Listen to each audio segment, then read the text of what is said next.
عظیم قربانی جو ایک یادگار بن گئی۔ یہ انسانی تاریخ کا ایسا اثر انگیز واقعہ ہے جس کے تصور ہی سے رونگٹے کھڑے ہو جاتے ہیں۔ ذرا تصور کیجئے کہ 86 سالہ بوڑھا شخص جو آرزو کے باوجود ابھی تک اولاد کی نعمت سے سرفراز نہ تھا اور بارگاہ خداوندی میں سراپا سوال بن کر یہ دعا کیا کرتا تھا، رب ہب لی من الصالحین، اے میرے رب مجھے نیک اولاد سے نوازیے۔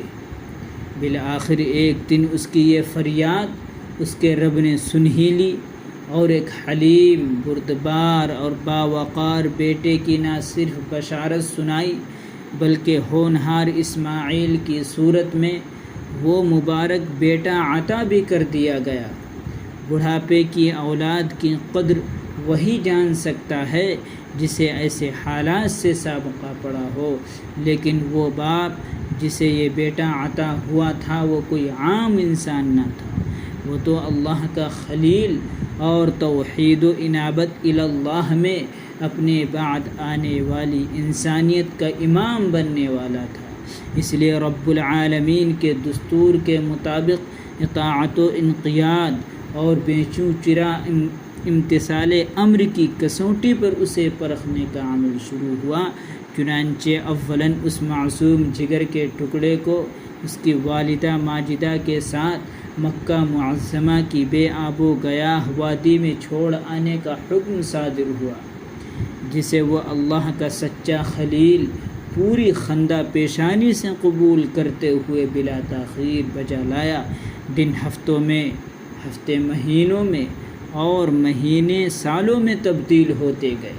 مکہ معظمہ جو کسی زمانے میں غیر آباد تھا اب آباد ہو چکا تھا، اور وہ نور نظر، لخت جگر، پیارا سا اسماعیل اب جوانی کی دہلیز پر قدم رکھ چکا تھا، اور امید ہو چلی تھی کہ ہونہار بیٹا اب اپنے بوڑھے باپ کا سہارا بنے گا اور ضعف و کمزوری کی عمر میں اس کا ہاتھ بٹائے گا۔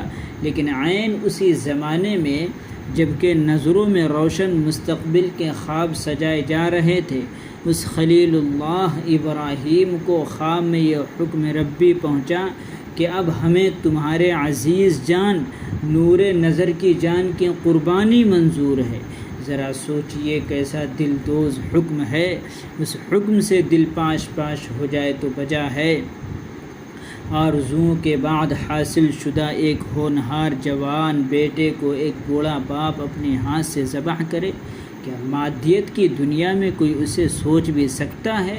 لیکن انسانیت کی تاریخ کا یہ روشن ورق آج بھی سچی تاریخ کے صفحات پر نقش ہے اور تا قیامت نقش رہے گا کہ جس حکم کی تعمیل کو دنیا والے سوچ بھی نہیں سکتے تھے، اللہ کے خلیل ابراہیم علیہ السلام نے اس حکم ربی کو بصر و چشم قبول کر کے بربلا اس کی تعمیل کا شرف حاصل کیا اور اپنے لیے ابدی شرافت و عظمت مقدر کرا لی۔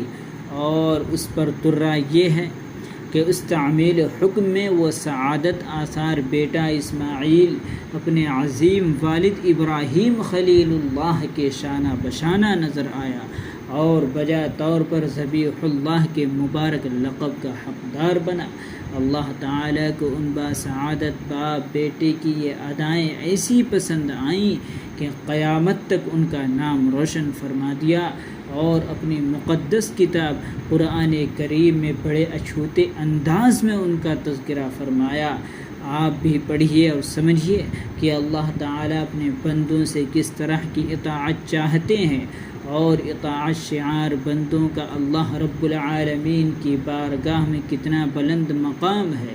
ارشاد خداوندی ہے، وقال انی ذاہب الی ربی سیہدین رب ہب لی من الصالحین الی آخر الآیہ، اور فرمایا کہ میں اپنے رب کی طرف سے جاتا ہوں وہی مجھے راہ دکھائے گا۔